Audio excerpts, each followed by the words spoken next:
Cabinet की meeting में मरकजी हुकूमत ने किसानों को बड़ा तोहफा दिया है। पीएम नरेंद्र मोदी की सदारत में हुई मीटिंग में सरकार ने मार्केटिंग सीजन 2022 और 23 के लिए रबी फसलों का एमएसपी बढ़ाने का फैसला किया।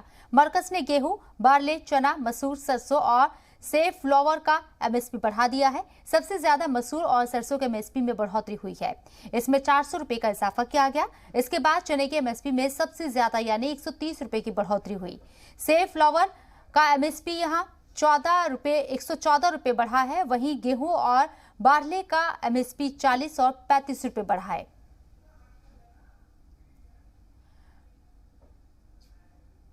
कि कुछ लोग ऐसा भ्रम फैलाने की कोशिश करते हैं कि एमएसपी समाप्त हो जाएगी, लेकिन प्रधानमंत्री नरेंद्र मोदी जी की किसानों के प्रति प्रतिबद्धता है और हमेशा रहेगी।